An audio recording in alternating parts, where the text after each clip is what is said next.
Hi guys, it's John Sweet here, Tameside Handyman again. I'd like to introduce you to a recent product that I'm doing a supply and fit on. Now I've supplied and fitted LED lights for a long time now, probably since day one actually, and I've gone through a lot of manufacturers and found that there's problems with pretty much every one of them. Now I stick to one manufacturer, one supplier, and I've only, in all the time that I've been fitting them, only had one go faulty on me. That said, they are covered by a warranty. My work is covered separately, but the actual light fitting is covered by its own warranty. Now, that being said, I've just introduced another floodlight, and floodlights look pretty much all the same, to be fair. However, this one is slightly different in a few ways, but not that you can tell by looking at it from the front. So this particular one, I used to do a supply and fit on a 30 watt for those who don't need quite as much light, and then I do a supply and fit on this one, which is the 50 watt. Now this is the most popular one, the 50 watt. I'll give you some specs afterwards once I read it off the actual box, because I can't remember them all, to be honest. Now, what makes this one different, and this is why I've started doing it, and it is slightly more expensive, and you don't have to choose this one, you can choose the one that I'm still continuing to do a supply and fit on. The main features that make this slightly different are, it's not actually quite as big. The dimensions here are not quite as big, however, the output is the same or as very similar. But where it differs quite considerably is the actual arm.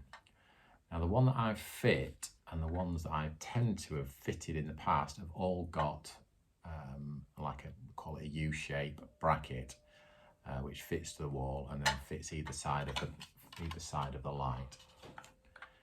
Now none of this is particularly interesting to the general public.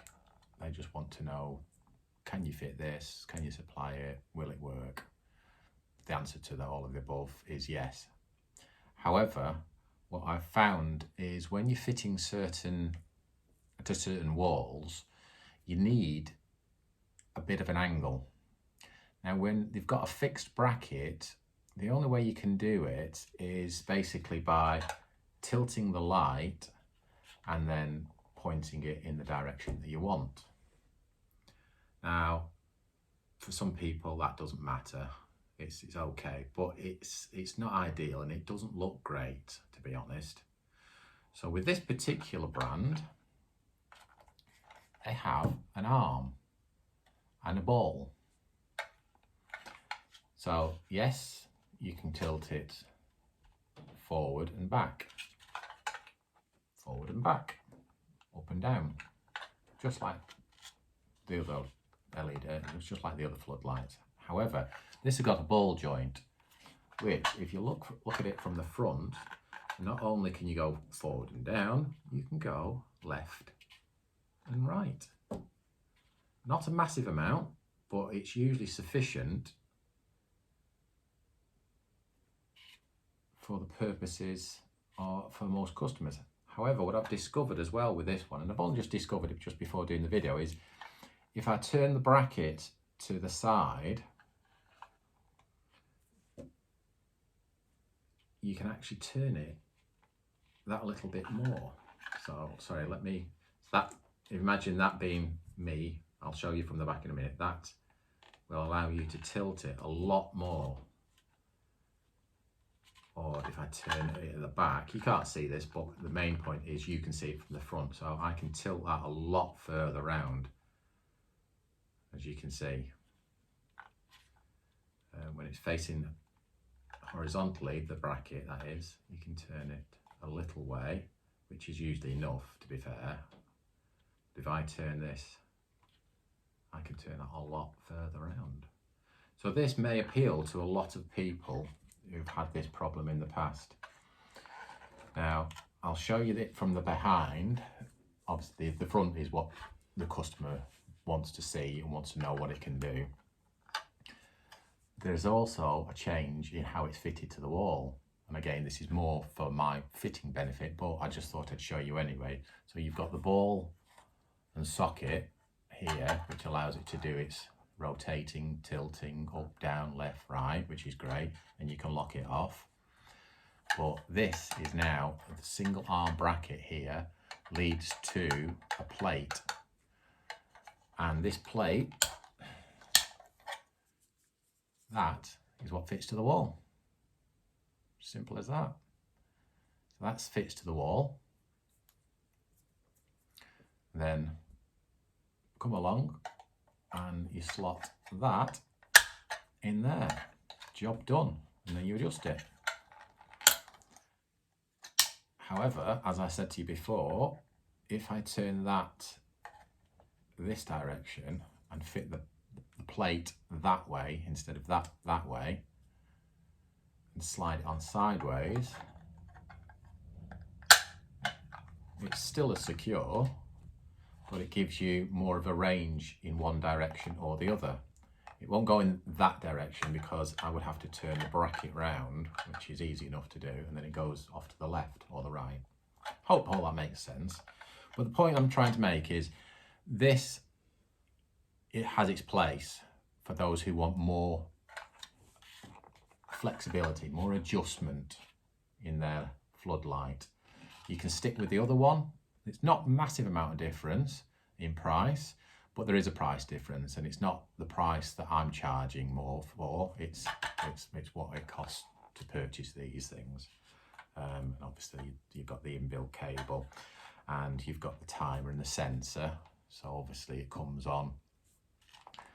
However, there is another function, another feature on this particular one. It's got let's give you the important stuff from here, from the box. So obviously this is a 50 watt particular one. This particular one is a 50 watt multi-position security floodlight with PIR motion sensor. So if it detects something, it'll continue to stay on. You can set the timer. So if you set the timer, I think it's from 10 seconds to 8 minutes on this one. Just bear with me a second. Bear with me 1 second. I'm sure it is, yes, there you go, 10 minutes to 10 seconds to 8 minutes. So if you set it, whatever you set it to, let's say you set it to 10 seconds, if it continues to detect motion, it will stay on if it's within the range of the PIR. If it stops detecting motion, it will go off after the time period set. So if you set it to 10 seconds, it'll go off after 10 seconds. If you set it to 8 minutes, it'll go off after 8 minutes, or anything in between. The other things are, it's a 4000K neutral white. So basically that's how white it is. So you can get, different levels of how white something is, if that makes sense. You can get warmer lights, but this one's a bright white. It's 5250 lumens, and it's the wattage is 50 watt LED. It's IP rated at 65. It's got a beam angle of 110 degrees, so basically the angle that it covers. And it's also got an override dusk-to-dawn setting. So all those settings are on the back of the sensor, which incidentally moves in pretty much every direction you could want it to move, independently of the light, obviously. So let's say you were walking up and, you know, for whatever reason you wanted it to come on, it would come on. It's quite an extreme, but it will point all the way down, literally all the way down. So if you're coming out of a door or going into a door, in through a door, I should say, or into a door. So it's a very nice little unit, and on the back you've got those 3 settings. You've got whether it comes on at night or during the day, and in between, again, in between settings, it's got the time setting, and it's also got the sensitivity, so how sensitive it is, which obviously adjusts the distance at which it picks up. And I don't, I'm just trying to remember, I'm sure it says on here somewhere. Yeah, there it is. So it's got a range of between 1 and 8 meters, the actual sensor. So hopefully that has been of some interest to you.